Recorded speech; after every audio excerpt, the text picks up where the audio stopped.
Hello everyone, this is Jeffrey Pinzon and welcome to another episode. I'm super excited of being here today. We have a special guest with us today, Dr. Saman Bakhtiar, the co-founder of the Camp Transformation Center. With a little bit about 8 years, he has transformed his company from one location to over 107 locations internationally, guys. He has a phenomenal story. I'm super excited of being here with him today. He's a father, a husband, a devoted entrepreneur, and is always seeking to help out a lot of individuals not only get better, transform their lives physically, but most importantly, mentally and the way that they see themselves. So help me welcome Dr. Sam. Thank you, brother. Thank you. I having appreciate us today. Thank you so much for having me, Jeff. First of all, man, it's an honor and pleasure that I'm here. Thank you so much for having me.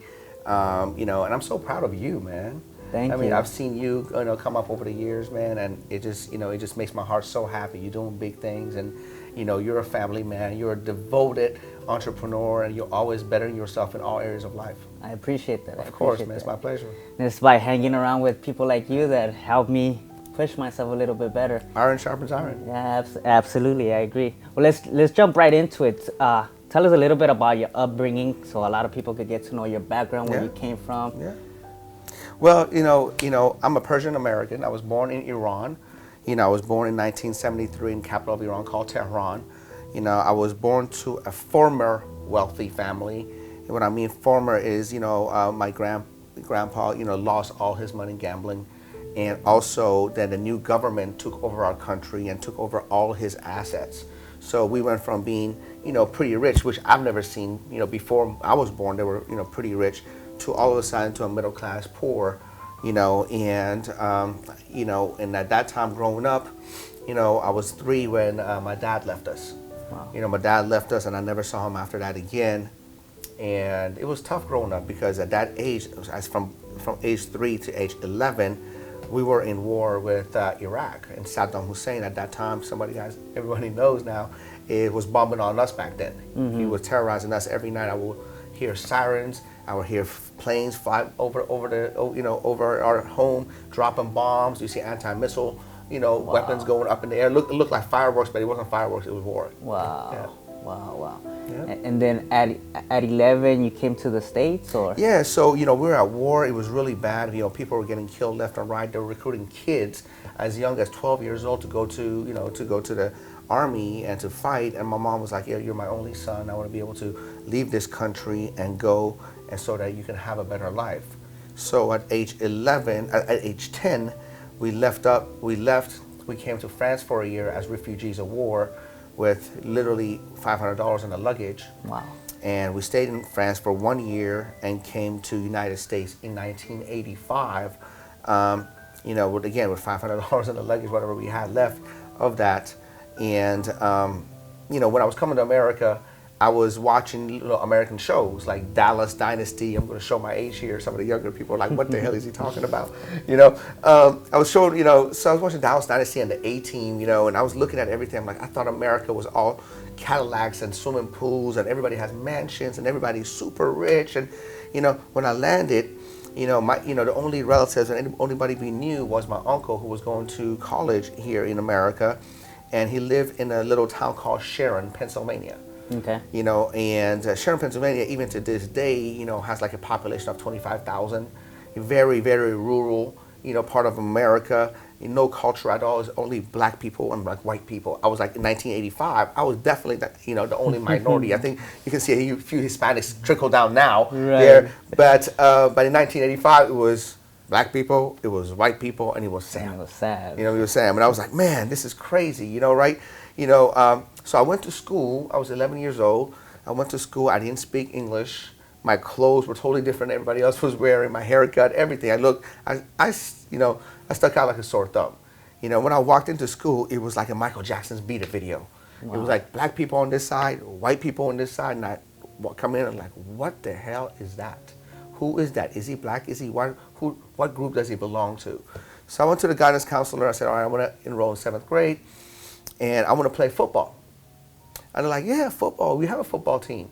And they pointed out to, the odd-shaped ball and said football. And I'm like, No, football. The round You know, one. I said, my English is not that good, but I know this is the foot and this is the ball. Yeah. I said, what you guys are playing, I think that's called rugby, you know, and they're like, no, this is football.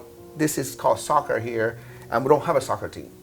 So I'm 11 years old, don't have any friends, don't speak language. I'm getting fun of, you know, everybody, all the kids are making fun of me. You know, I'm scrawny, you know, I have the worst genetics in bodybuilding possible. I have this little arms and a big old pot belly. You know, and so I started going to school, and it was tough. You know, coming at 11, you know, that's like when you start blooming, right? Right. You know, and you know everybody's making fun of you. You don't know anybody. You don't speak. You know, it was very, very tough. It was very, very emotionally rough. So I'm like, you know what? I want to play sports because I played sports all my life. I played soccer, football all my life. But in the sense that I didn't have a football or soccer team, what should I do? You know, I've never even heard of baseball. You know, and I've never heard of football. I'm like, oh my God, football, what is that? I love football now, but I saw football, I'm like, these guys are crazy, man. They're going to kill themselves. I don't know what they're killing each other. This country is crazy, so I was all intimidated. The only other thing that I've ever seen before was basketball, and I never even played it, but at least I know how the game was played. The concept. In the concept of it. Right. I knew the concept. You know, shoot the ball. That's all I knew, right? Yeah. So I said, you know what? I'll play for the basketball team. You know, so I tried out for the basketball team. It was a cold Pennsylvania winter, and I remember, you know, I got some new shoes and I got shorts. I'm like, yeah, I'm going to play for the team, and I went for a tryout, and I did a tryout. I thought I did pretty good. We sat down on the bleachers, and the coach was like, I will call you if I called your name, you made the team. Literally, like he called everyone's name except me. Literally, you know. And I mean, I remember there's a guy by the name of Dan that he literally had like triple bifocals. Like he couldn't even see the ball, but he made the team. And you know, and How did that make you feel? He made me feel like, man, I'm worthless. I'm no good in this country. There's nothing I can do here, you know. And so I literally walked home my new shoes, like 3 miles in the snow, crying the whole way there. You know, got home, my mom was like, what's wrong? I said, you know what? You know, I said, Mom, I didn't make the team. This country sucks. I want to go back. You know, there's nothing here for me. You know, this is not what I thought it was going to be, and all that kind of stuff. My mom was like, you know what? All you have to do is get better. So after school, I want you to go to boys club from 2:30 to 5 o'clock practice. Then I come after work, pick you up. We're going to go home, have dinner, do your homework. You know, we'll try out next year. So I did that. So I was going after school. I would go to the boys club. I would practice. She will pick me up. But after a few weeks of going to boys club, I was walking to the basketball court, and I noticed these guys coming out this room that goes upstairs, this little room. And I saw these guys are all walking around like this, you know. And I was like 11, 12 years old, like kind of scrawny, awkward looking kid. And I looked at them, I'm like, God, man, these guys look like Arnold and Sylvester Stallone in those movies. I'm like, I want to look like that, you know. And one day I went up there to look to see what they're doing. It was an old, bunch of rusted weights, bunch of big blue collar workers that lifting heavy weights, slapping each other, spitting tobacco, cursing, you know, having their own boom box, yelling. Wow. You know, and I walked in there and I was like, did you feel intimidated? oh my God. Big guys walking around. Jeff, I thought they were going to eat me. You know what I mean? So I literally saw them. I'm like, oh my God, what am I going to do? I ran out, you know, and I said, you know what? I'm going to go work out there when they leave. So every night I went and play basketball. When they left, I went upstairs and I worked out. And you know as well as I know, man, when you never worked out before, it's probably not a good idea for you to work out with free weights by yourself. Yeah. You know, I would do the bench, and I can tell you probably a dozen times I brought down the weight and I couldn't get it up. There was nobody there. And I literally almost died. Almost like, you know, wow. and again, I had black and blue marks everywhere, you know. And after about a month or two of that, you know, I literally would be so sore, I never forget. I would just go home and put a bunch of Bengay on, you know, and the whole house smelled like Bengay, you know. And, you know, side story, first time I used Bengay, I didn't know, I put Bengay on and I went to the bathroom. And you know how that goes. Yeah. I was still like, the whole night I was dying, right? So after working out for a couple of months, Jeff, I started developing what I call baby muscles. Do you know what baby muscles are? No, what are they? Baby muscles are muscles that you can only tell on yourself. Nobody else can say you have muscles. You only you only can say you have muscles. So you make them up, right? Yeah, I had little stuff popping that I only can see. Right. So I was in front of a mirror and I was flexing and going like this. One day my mom walked in, like, "What are you doing?" I'm like, "Mom, look at my muscles." Like, "What muscles?" Like, "Mom, look at it. If you look at stand right there in that light right there, you look at that angle. Look at this thing right here." So what I'm trying to tell you with that is that my self-confidence now starts soaring a little bit. I start feeling better about myself. Right. And that's why I'm so passionate about body transformation right. and about what I do. Right. Is because it just doesn't help you physically. It really has helped me in all areas of life. When I transform myself, the discipline it took for me to transform myself, it transcends in everything else you do. Absolutely. So let me ask you this, Sam. You have you wake up at 3 o'clock in the morning. You have a ridiculous work ethic. You're constantly working on yourself. How you developed that since you were a little kid and you started working out at that gym. How has that transformed into who you are right now and the success that you have right now with your company and everything that you're doing, your family? How important is work ethic and being consistent at something? Well, I mean, look, the way I look at it, discipline is like a muscle, Okay. right? The more you work it, the better it gets, the stronger it gets, and the more resilient it gets, right? So you can't have discipline in just one area of life and then the rest of your life don't have any discipline. Right. You know what I mean? It's unheard of, right? So if you exercise discipline, then you can apply the same concept in all areas of life. You know what I mean? But if you don't have discipline, then you don't have it, then that all areas of life just go to shit. You know what I mean? I haven't seen anybody who just has discipline in one area of life, that all areas of life is jacked up. Right. You know what I mean? Right. So discipline is so important for you to develop. Right. And discipline is all about being comfortable in uncomfortable situations. Being comfortable in uncomfortable situations. You know what I mean? I've learned over the years, man, over the years, I've exercised that muscle so much that now I'm uncomfortable when I'm comfortable. It's weird. Like, I drive everyone, my family, everyone crazy because I can't just Netflix and chill. I'm like, okay, well, what book can I read? What can I work on really quick? Right. What can I do? Because, God damn it, that Netflix is not going to do anything for my life. Yeah. I know what my goals are, and I'm working towards my goals all the time, or I'm getting rest to be able to do that. But just sitting down and just having casual conversations and BSing all day, or watching football all day Sunday, it's just not my thing. Yeah, it's not Don't get me wrong.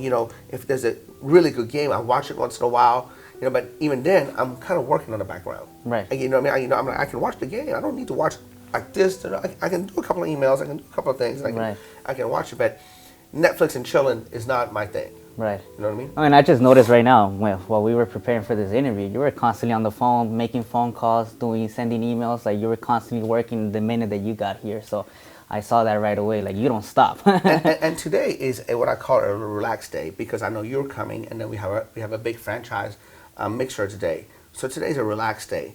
But when I come in, on a regular day, every single minute of my day is accounted for. Every single minute. One of my mentors a long time ago told me that, Sam, guard your time like you guard your children. Wow. And I've, to me, my time is very, don't get me wrong, if somebody wants to see me, I will see them on my schedule. If somebody walks in right now and doesn't have an appointment and just want to see me, it won't happen. Right. It has to be on my schedule. I'll make time for you, but it has to be on my time, on my terms, because at this time is dedicated to doing this. Right. So this way I'm not reacting all the time. I'm proactive in my doing whatever I need for my life. So how do you prepare your day? Do you prepare weekly, daily, or how do you go about that? Both. Okay. I have my, What is your daily formula that you implement as far as scheduling? Okay. So you want to know my schedule or just a general daily formula? Yeah, like a daily formula based on your schedule. Okay. So for me, it's always been get up, work out. So I get up, and I always work out when I'm not taking time away from my family. For me, working out in the middle of a day is useless because top priorities in my life, Jeff, is number one, obviously God, but other than God, is spending time with my family. If I'm not spending time with my family, number two is provide for my family. Right. Right? So when you know your top priorities, then decision making becomes very easy, right? So for example, if my top priority is spend as much time with the family, working out in the middle of the day doesn't make sense because I can be spending time with my family, right? That's taking from them. Exactly. I'm not going to Right. take time away. I mean, I feel like selfish if I'm taking 2-3 hours a day when I could be with my girls and my family and my wife, right? So I work out. I work out from like 4 to 6, 6:30. I know they're sleeping. Right. So this way, when I'm ready, I'm spending time with them. I'm not worried about that. Sleeping is not important to me. My family is more important to me. Oof, that's powerful. You know, Yeah. it's not. There's one thing that I saw in one of your posts that you said, you gotta wake up right away and you can't let your mind start thinking about what you're gonna do because it's gonna stop you. It's the conversations are gonna kick in, and then I'll just chill in the bed, take an extra nap.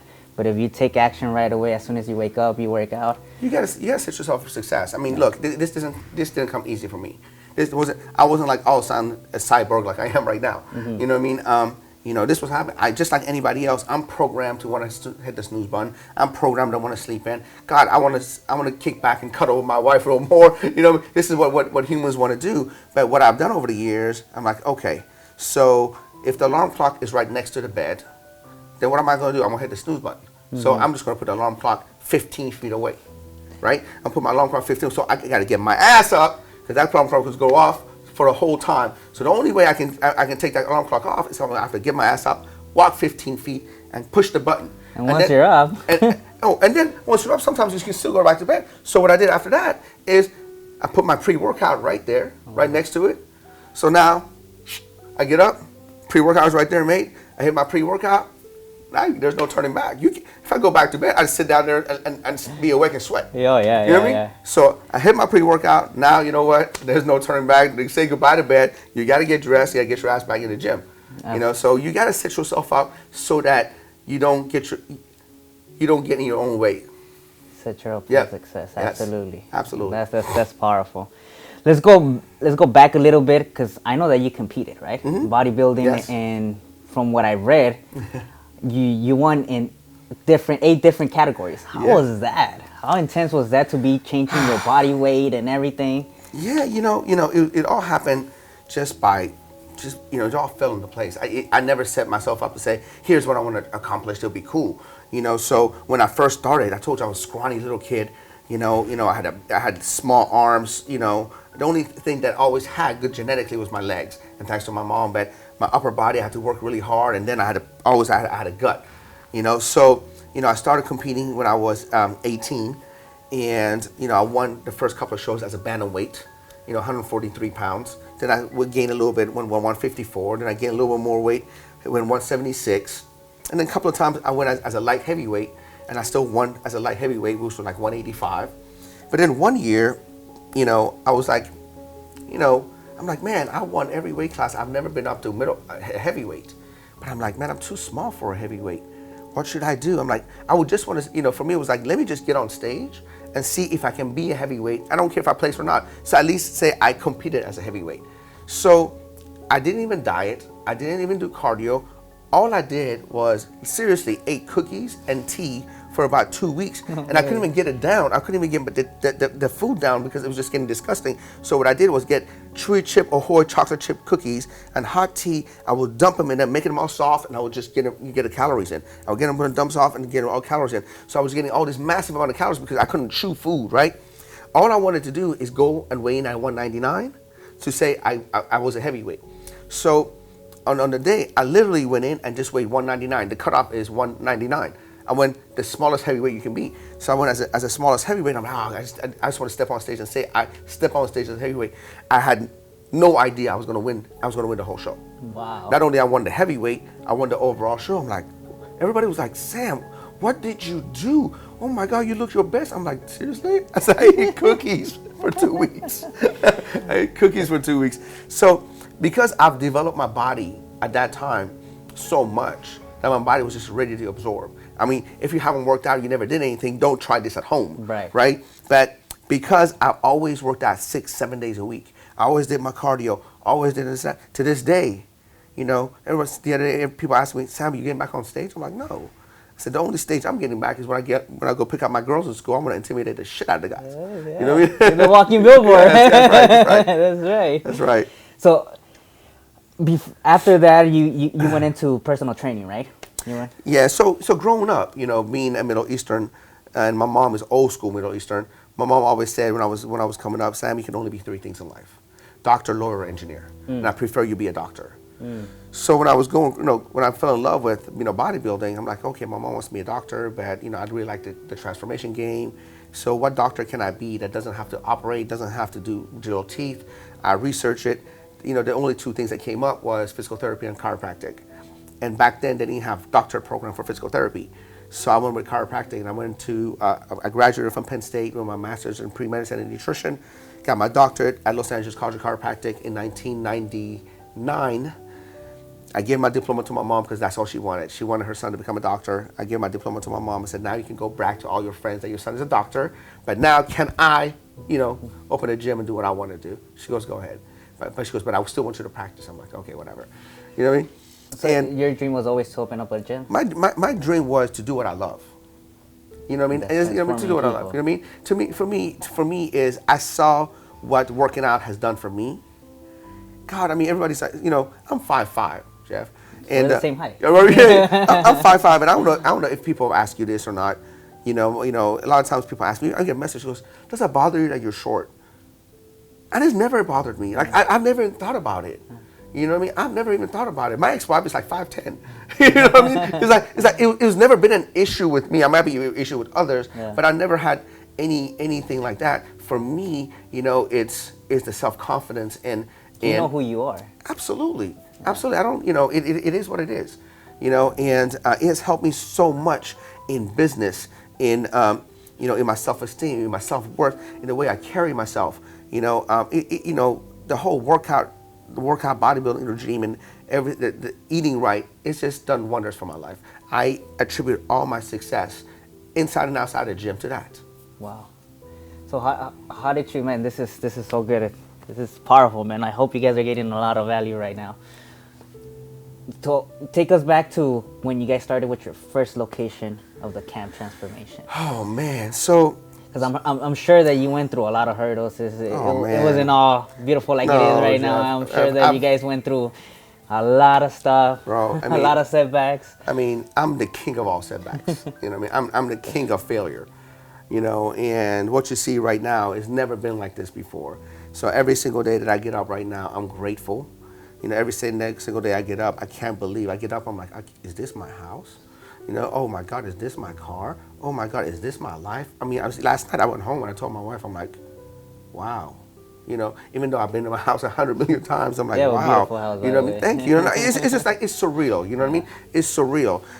And it's just a dream come true. But it hasn't been always this way. I'm gonna go through a little bit. So I started my business in 2000, right? Okay. And I didn't know anything about business marketing like that. God, in college they don't teach you anything about entrepreneurship, business marketing. Just give you a degree, and then like next thing you know, you're out there. Next thing you know, I'm like, hey, I'm a doctor. I thought everybody's gonna throw money at me, but nobody was calling me. And I had all these student loans. I had creditors calling me, and everything like that. I literally filed for bankruptcy in the year 2000. It's something that not too many people know, but I'm going to share it with people that are going through stuff. I want you guys to understand that people, you see me now with, this and this and that, has always been this way. Because I'm a king of failure. So when I graduated school, like I said, I was under the impression that people were going to give me money.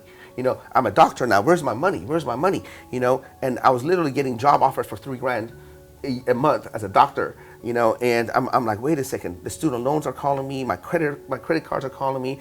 I didn't know what to do. I was overwhelmed. Every single day, I was so afraid to pick up the phone because I'm like, oh my God, they're gonna tell me I owe this. I was so afraid to go to the bank because people are like, oh my God, your bank is overdrawn. So I didn't know what to do. So, and I just went to an attorney. I'm like, dude, I want to be able to, file for bankruptcy. I filed for bankruptcy. This was like in 2000, 18 years ago. Which to this day sometimes haunts me. I thought it'd take 7 years. I'll tell you right now a quick story.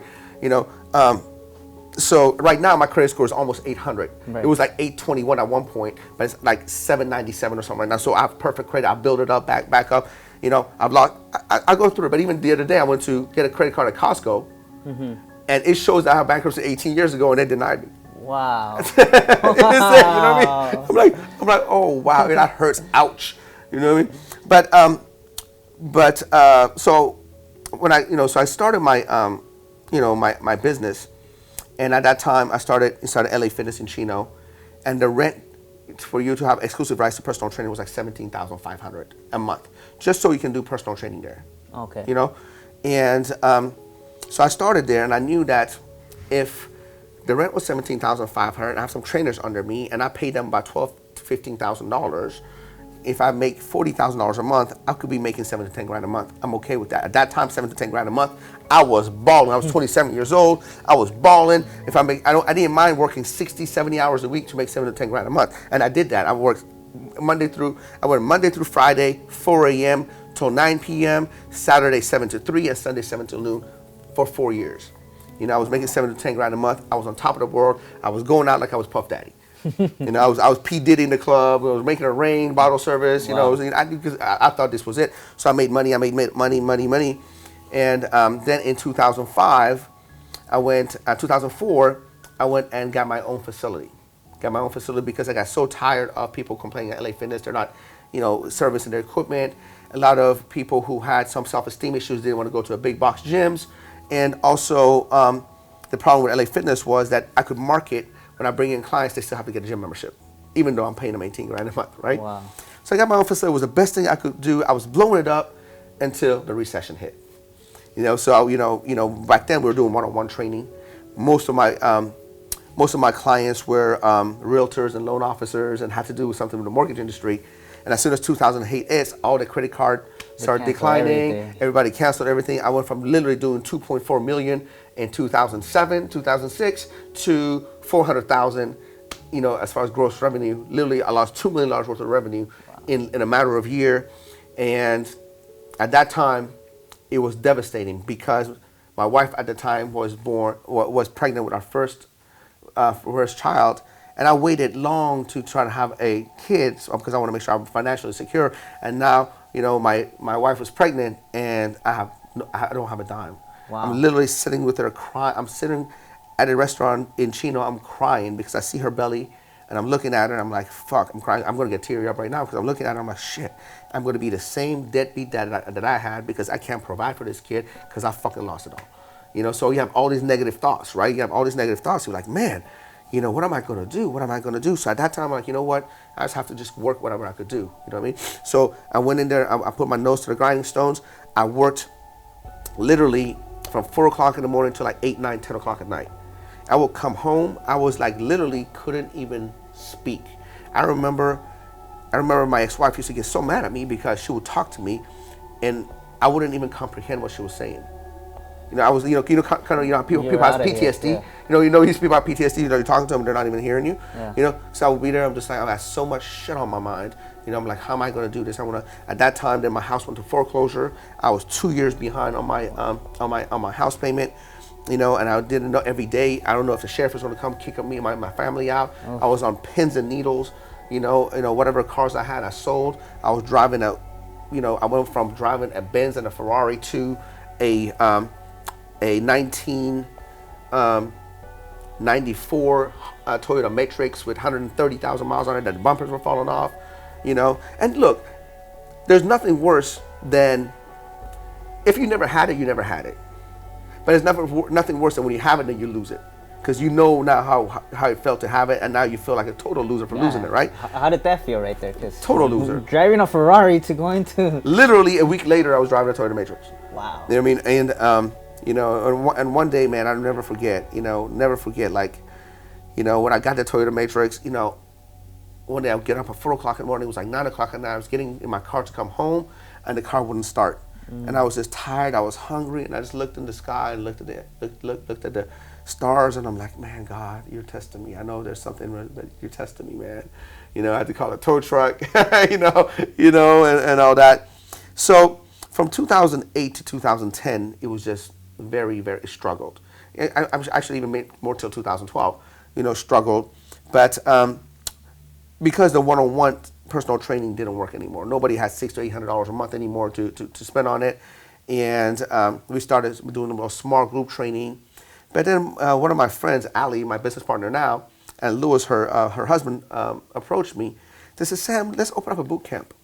Because the boot camps were kind of faster. They're popping up everywhere at the time because of the economy, because now they can train, 20, 30 people, and these people pay less. So at first, I'm an old school bodybuilder. I'm like, this shit's not going to work, man. I'm this is some fancy aerobics class, people jumping up and down. That's not going to work. You got to lift heavy weights. You got to do this. You got to do that. And she kept wanting, pushing me to open one up with her. And, in business, everybody every day approaches you from a different thing every single day. And I just learned to ignore 99% of them. So what made you not ignore her? So I was trying to, I tried not to ignore, I tried to ignore her. So when she comes to me, when somebody is serious, I want to see how serious they are. So I give them a bunch of loops to jump through, right? So I literally give her a sheet to do. I'm like, here's the thing. If you're serious about this, go get this done. Come back to me. I thought I lost her, right? I'm like, hey, she ain't gonna get that done. Literally the next day she comes back, she goes, I got this done, I got this done, I got this done, this is pending, got this done, I got this done. I'm like, oh, she's serious. I'm like, you know what? Do this. Let me add more. I literally added a bunch of more, and then she comes back next day, she got it done. I was like, fuck. I'm like, I gotta follow through. And she goes, Sam, you put up the money, and I'll do all the work. I'm like, well, shit, I only got $11,000 left in my name. Literally was $11,000. I had this is everything I had. You know what I mean? So I have $11,000 to invest. That's a lot. She goes, well, we'll make it work. So the first camp, we opened up, had no flooring. It had there's some pictures of it you can find online. I was watching some of the videos. Yeah. No flooring. There was a boom box. It was just with $1,000 worth of equipment, but we started getting busy, and the culture started happening. Ali did a great job with getting everybody together, and so while I was doing the camp, I was doing my coaching program, and I was doing my own one-on-one training. But then I saw the camp start growing, because I wasn't even paying the camp any attention. Then I saw the camp growing, and next thing you know, I saw the revenue surpassing my one-on-one training. And maybe I should give this a little more attention. You know what I mean? And so I started giving it more attention. And we started growing to a few locations, and then all of a sudden, when that happened, I got hit with a divorce. Oh, wow. Like I said, life is all, that was some of life, Les Brown says, there's three phases of life, right? You're either in a problem, left a problem, or headed towards one. You know what I mean? Yeah, and so, I left one problem, but now I'm headed towards another one, right? So I got hit with a divorce, and now, I thought it was just going to be a fight or something like that, and I'm like, you know what? So I left my home. I went and stayed at a motel for 4 months. Nobody, I didn't tell anybody. I just came to work like nothing happened, whatever. And so I'm like, man, this is not working. This is not going anywhere. So then I, got an apartment, and I went through a little depression. And we're like, okay, man, Sam, now, now you really don't have any money. Now you're divorced. You're not going to see your kids. 2012? In 2012. Okay. Now you don't have any money. You're going through a divorce. Now you lost your kids. You don't have any money. You're going to be just like your dad. For me, that was always been my fear. You know what I mean? You're going to be just like your dad. He never provided for you. He never was there for you. So you just come, you're such a fucking loser. You might as well just go out there and get drunk, go and stuff like that and stuff like that. So I sat down and had a real hard conversation with myself. And what do I need? What do I want to do? What am I going to do? Am I going to go out there, back out there, go get drunk and go out there and act stupid, get DUI, and what most men do, what I've seen most men do, and right. Go through that? Or what am I really want to do with my life? And I came to that one conclusion. I said, my top priority is what? My children. Always been my children, right? So my top priority is to spend as much time with my children. But now that I don't see my children, that's been taken away from me. So so basically I see my children on the Wednesdays and on weekends now. So what am I going to do when I'm not with my children? Then my second priority is to provide for them. Mm-hmm. So literally every minute that I wasn't with my children, I was working. So if back then, if you ever reached out to me, you didn't know me back then, but if you reached out to me back then, or anybody reached out to me, Sam, you want to go hang out and watch the game? Does it give me more money for my children? Does it give me more time for my children? No. The answer is no. It needed to, be in those two. Purpose. Be that purpose. My purpose was that. Yeah. Right. So when it didn't fit the purpose, answer was no. So I literally took my productivity to a whole new level. So I was either working, spending time with kids, working out, done. So I started getting my body back because I was going through depression. I got a little weight. I got pictures. I looked like shit, And that's how you're slipping, because one area of life slips, all areas of life slips, right? Right. So So I got myself back up. I started getting super focused, and that's when we start blowing up the camp. We start blowing up the camp, and then next thing you know, we get approached to start franchising it. We start franchising it, and the rest is history. You guys have locations in Mexico. Yeah, yeah, That's amazing. yeah. And I gotta say, like I've been to many of the camps, and one thing that I love the most about it is the culture.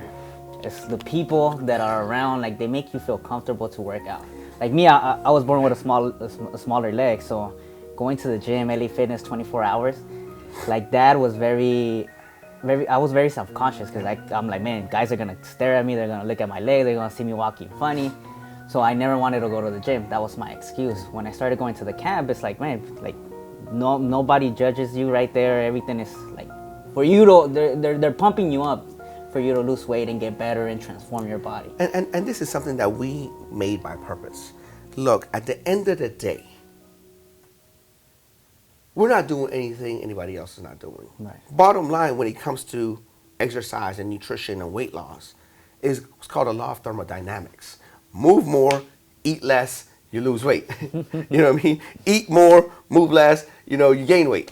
It's like a checkbook, right? It's not, I don't care what diet you do. I don't care if you do a keto diet, you do paleo, you do vegan diet. If you take in more calories than you burn, you're going to gain weight, and vice versa, right? A push-up is a push-up, a sit-up is a sit-up, a plank is a plank. Nobody out there is doing anything that nobody else have seen, right? The number one reason people get in shape, the number one factor people get in shape is a support system. Right. So you can have the best diet, but exercise program, no support system, they won't lose weight. They'll fall off. You can have a okay program with a great support system, they will stick to it. So it's the environment that you think. So when we started the camp, and then when I came up with the 6-week challenge concept, That's massive accountability right there. Look at everything, right? When people go to Marine Corps together, when people go to police academy together, you see a group of guys or group of girls or whatever group of people go on a program together, a journey together, that they have one purpose. So if you go see a guy that went to the Marines, I went to the Marine Corps with them. They're like brothers, right? They're like brothers. They got each other's back. So with a 6-week challenge, it's not like, okay, you can start a 6-week challenge anytime, and I can start a 6-week challenge anytime. No, it's a time that it starts. So there's a brotherhood that starts, and there's not like, okay, he wins, I lose. Everybody wants to beat the challenge, and everybody wants to make the Marine Corps. So we all are in it together. So that's how we created the community. That's why we created the camaraderie. That in I think the Marine Corps call it no soldier left behind, or no soldier. Yeah. The same thing, saying no camper left behind. Yeah. Same concept I brought in to the exercise, because I knew, hey, the nutrition that we use is the same nutrition that I used when I was bodybuilding. Eat small frequent meals, protein every meal, low glycemic index carbohydrates, plenty of vegetables, drink a gallon of water. It's everybody's done that. Yeah. But how come people are not losing weight? Everybody's doing that, everybody knows how to exercise. We know what to do, but do we have somebody to uplift us, somebody to hold us accountable, somebody we look forward to seeing all the time and working out with all the time? That's what really matters. The community is what matters. It's not me, it's the community. Yeah, absolutely. So touching on that, like the community, having people that support you, the right mentors, how has that been so important in your life? Because who are your mentors right now? Well, here, my mentors, one of them you see right there, one of my real good friends that's been for a long time, Ed has been, Ed Milet's been, whether he knows it or not, has bigger impact than, he knows that he had on my life. I look up to Andy Frisella, because he's where I want to be. I don't know a lot about him, but I like what he's doing and all that kind of stuff. So he's definitely where I want to be. Grant Cardone, obviously, he's killing it. Right. You can't, whether you like him or hate him, you gotta respect him. His hustle. What I mean? Respect the hustle, man. Yeah. I respect his hustle. Manny Karshman, he's another good friend of mine that that I highly respect. He's definitely where I want to be. He's definitely, I call him goals. You know what I mean? And at the end of the day, here's the bottom line. This is something that's probably been told many times, but here's my version of it. I come from a very, very, very depressed area, a very, very poor area, and I'm talking about poor financially, but poor mentally. You know, I come from a town called Sharon, Pennsylvania, which is a depressed old steel mill town that steel mills went out of business and people on there. I moved there in 1985 in the middle of crack epidemic, you know, where my uncle had a store in the middle of the worst neighborhood. The neighborhood is so bad that there's abandoned buildings and the road wasn't even paved. It's still bricks. You know, still bricks. And there's signs on the road that no loitering on the road. And you can't even stand on the road. The police will pick you up because there's so much pimps, hoes, and cracks and, you know, drug dealers that are on there. That's what I grew up with. I went back to my 25-year reunion, you know, and somebody comes up to me and says, Sam, you still have your MR2? I go, what is MR2? Oh, my car. Oh, yeah, I forgot in high school I had a Toyota MR2. And I'm like, yeah, I still have my Camaro, man. I'm like, oh, man. Okay, like you're still like doing the same thing, driving the same thing, doing the same thing, hanging around the same people. You know what I mean? And so I come from that. And when I came to California, just moved to California to go to school, I'm not even kidding you, man. I was like, what the hell? Like I came in one time, I went to South Coast Plaza. And I was just looking at him, I'm like, because where I come from, if you drove a Honda Accord, new Honda Accord, you were a drug dealer. You were getting pulled over left and right because there's no way you can drive a Honda Accord. I come in here, there is Benzes, Beamers, Bentleys, Ferraris, Jags. And I literally was in the parking lot. They probably thought I was going to try breaking these cars because I was like drooling, looking inside of these cars like, oh my God, I've never seen a car like this. Right. But there was like 10 of them in the parking lot. You know, I went inside of one of the stores and a t-shirt was $70. It blew my mind. It blew my mind. I would get a whole tuxedo for $70. Like, you know what I mean? Yes. But a t-shirt was like $70, and the people are walking around with bags and doing this and stuff. And I just like, it was like mind blowing to me. Like my mind was expanded, right? And same thing goes with, you know, surrounding yourself with people, man. I mean, you can't be, you know, in bodybuilding. I remember when somebody wins a local show, they get all cocky. Oh yeah, I won Mr. Orange County, man. I'm Mr. Orange County. You know, I'm going to go do the USA's next. Hold up, bro. You might be the man here in Mr. Orange County, but now you got to go to the man in every neighborhood and compete against that. So just because you're the man here, that doesn't mean you're the man everywhere, right? So when you are the big fish in the pond, you don't have room to grow. You know what I mean? So you have to find a way for you to be the small fish in the pond. And when you're small fish in the pond, keep growing. And when you become that big fish in the pond, then you got to find a different pond to go to. You know what I mean? So don't be comfortable, you know. I thought I was doing good, man. Shit. When I saw, you know, you think I have a pretty nice house, right? You know, I thought I was doing good. I went to my house, like, damn, you know, my house is badass. Then I went to Ed Milet's house. I'm like, fuck. I'm like, damn.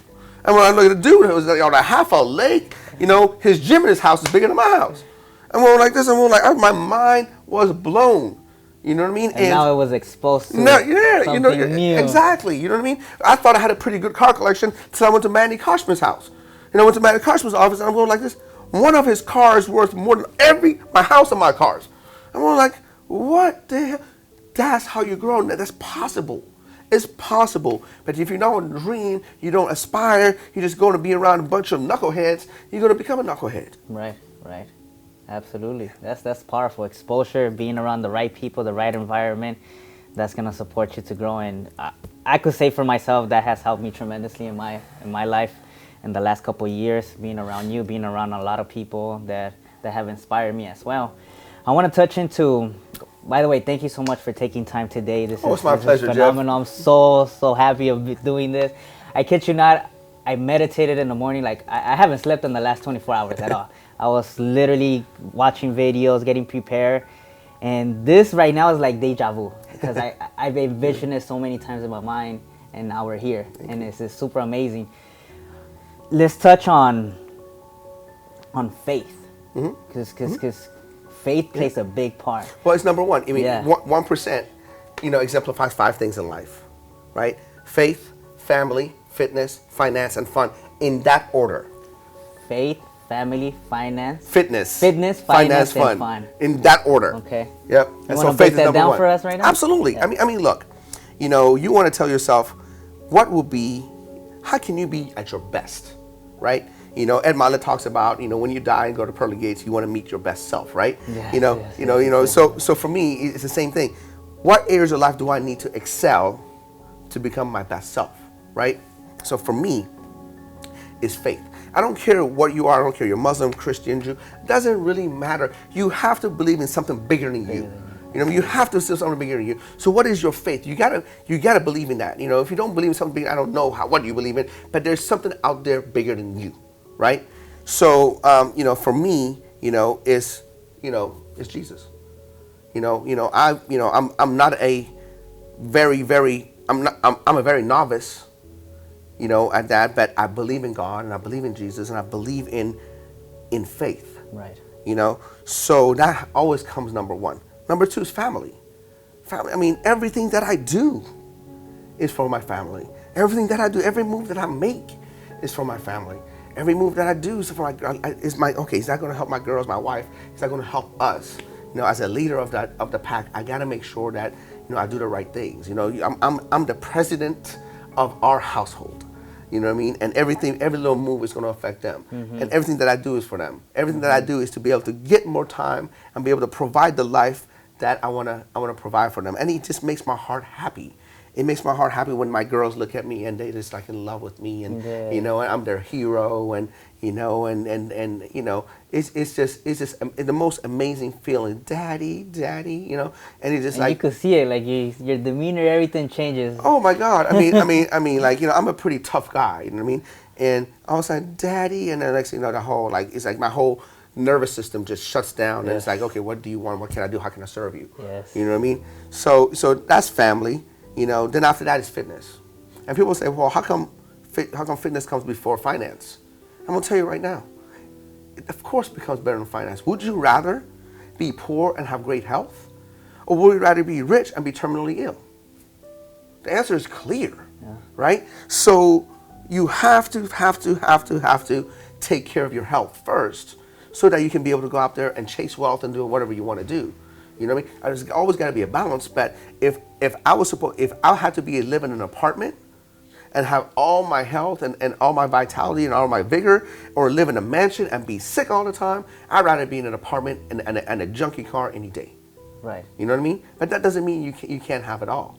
And that's why 1% means you can have it all. Become your best version of yourself in all areas of life. Improve 1% every single day. Mm-hmm. People think that they gotta transform overnight. Nobody transforms overnight. Why don't you get better 1% every day? Compound effect. Absolutely. Yes.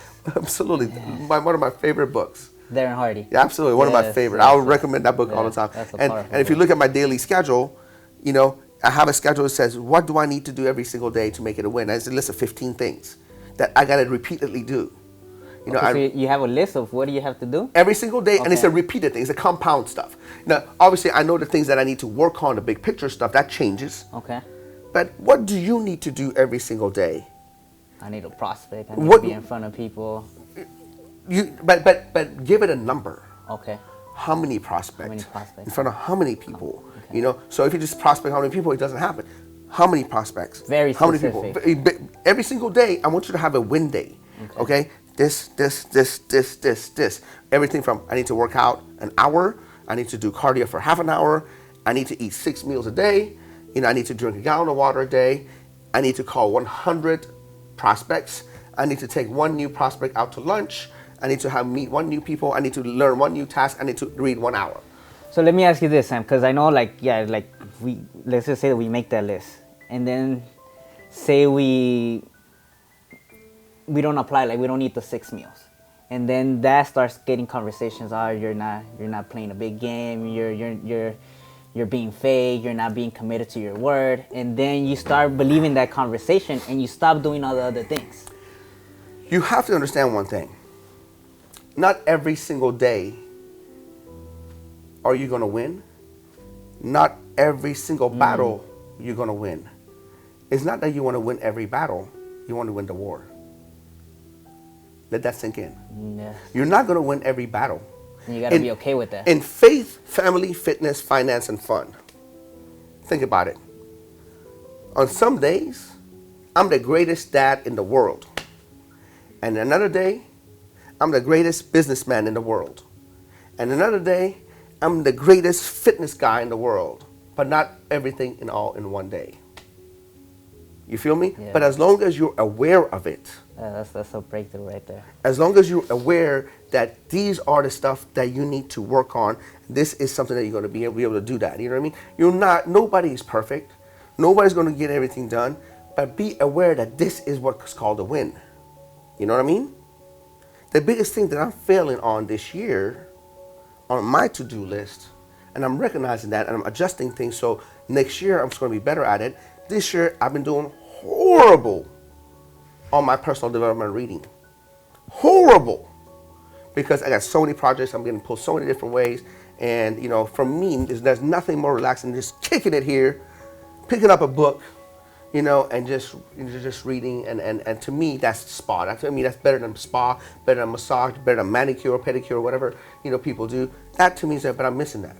You know what I mean? So now, what adjustments do I need to make sure, next year, this doesn't happen? As long as you're aware of it, it's gonna make it happen. Same thing with nutrition and exercise. Are you going to eat perfectly every day? No. But at least you're aware of it and you can make adjustments, right? I know for example, my wife thinks I'm crazy. If I have like a really bad day, as far as eating is concerned, I just go on a detox fast the next day. You know what I mean? I balance it out. Hey man, I totally messed up. So today, when I told her, she goes, hey man, you gotta balance it out. It's funny you mentioned that because I did that last week. I ate a bunch of stuff and then I'm like, all right, I need a detox, baby. I let out the green juice out. Oh man, I feel better because me myself personally, that's what sometimes I'm hard on myself. So if I don't accomplish something that I say I'm gonna do, I put that on myself a lot, and I don't let go of it. And I know that a lot of people might feel the same way. And that stops the momentum from carrying over. See, the only person that knows that is you, and the only person that can stop you is you. I haven't told you about the time that I totally failed. No.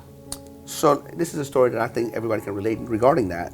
I was in college.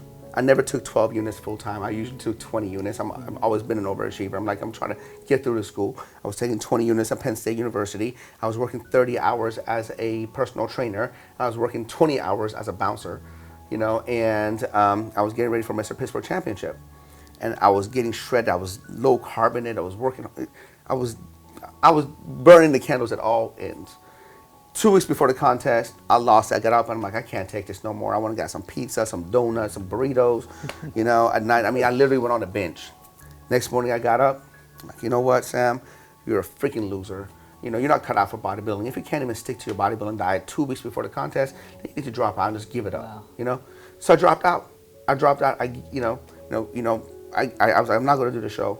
I dropped out, and literally after that, I just ate junk for 2 weeks. I just ate donuts and bagels and everything else. I'm like, you know what? I'm just not going to, I'm not a bodybuilder. So I still had tickets to the bodybuilding show. I'm just going to see it.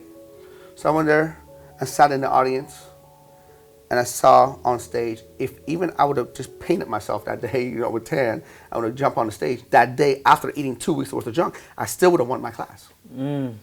So who beat who? Nobody on stage beat me. I beat me. Yourself. You know what I mean? As long as you know what to do, don't beat yourself up. Don't let this get in the way, because this always gets, nobody here is going to stop you but yourself. Right. You know what I mean? Yes. That was the biggest breakthrough for my life. Biggest breakthrough. So now, if I was competing, if I had a bad day or a bad thing, no big deal. Jump back on track. Keep grinding, keep going. That one bad day, one bad meal, that's not going to do it. Look, if you had one bad meal and you gained 50 pounds the next day, you won't ever have a bad meal. It's the compound effect, right? Don't make sure that you don't need that. If I ate a hamburger today and I gained 40 pounds, I would never eat a hamburger. Yeah. So one bad little thing is not going to do it, but just be aware not to repeat it. Right. Yeah, because then we get caught up in it. Absolutely. Yeah. So how does your life look in the next 5 years to come? Where's the fitness industry going? Because I know that right now there's a lot of things going on in the fitness industry. Well, fitness industry is booming. Yeah. Fitness industry is going to get better and better and better. more medical professionals are embracing the healthy lifestyle. More and more doctors are starting to know more about nutrition and preventative medicine and things like that. More insurance companies are being aware that by proper exercise and nutrition, they can reduce the insurance costs and healthcare system. So that's where it's going to go. Preventative. We want to make sure you prevent things and diseases and illnesses before it happens. Right. So that's where the fitness industry is going. There's never going to be a magic pill where you can just take a magic pill and lose weight and live to be 150 years old. There's nothing going to be that. There's one pill that came out was called Fen back in the day, made you lose weight, but next thing you know, it started blowing off your heart, your valves in your heart. So bottom line is this: if you want to live longer and better, you have to move more, eat less, eat a variety of different foods from a variety of different sources and a variety of different colors, right? And have a purpose in life. Have a purpose. Retire at a later age. And if you do retire, find something, have a purpose in life. People who get up and don't have purpose, people say people who retire, they die faster, right? They die right after because they have no purpose. So if you get up and you have a purpose, if you have no purpose now, God's going to take you away. There's no reason for you to be here if you have no purpose. But if you get up and have a purpose, it's something that you look forward to, something that you really want to do in life, that's when you're going to live a vibrant life. Another thing that's really good for your brain is as we get older, we don't want to learn anything new. We're resistant. Your grandparents are like, I don't want to do that. No, they don't want to do what they want to do, right? But the thing that you can do to keep your brain young is just to learn something new. Every week, every day, something new. Be open to it. Even if it's like an electronic gadget, you don't know, let me try to figure this out. Yeah. You know what I mean? That's how you always kind of, keep your mind fresh. How do you use social media and all these platforms to deliver your message and to bring more people into the camp? How do I use them? Yeah. Social media today has done something that's no one has ever done before.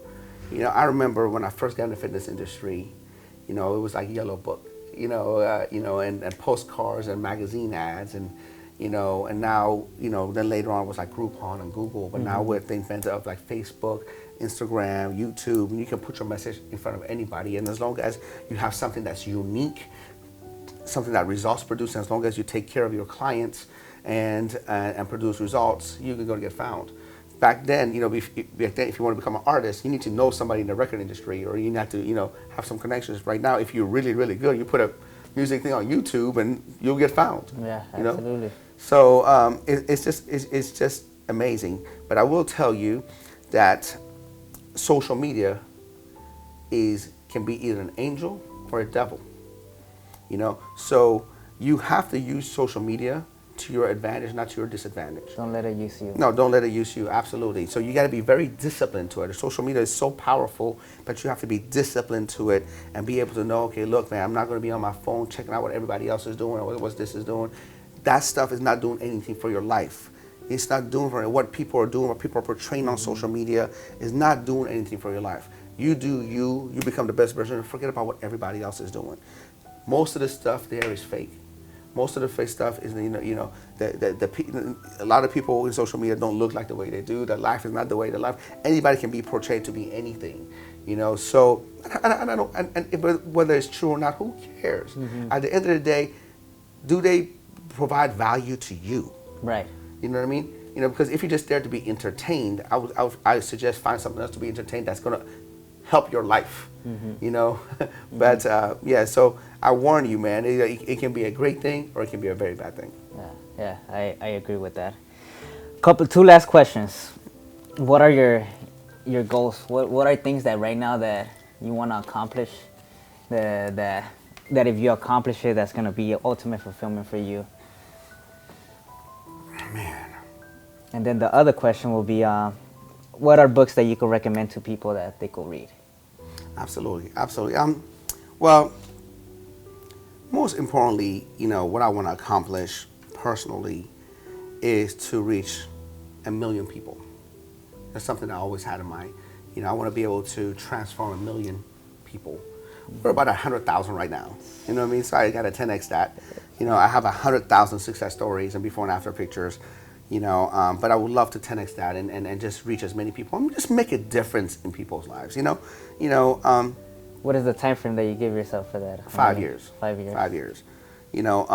But it's May 1st, 2023. That's You see, specific. It's on my calendar right now. I can show it to you. Yeah. Oh man. It's May 1st, 2023 because that's my 50th birthday.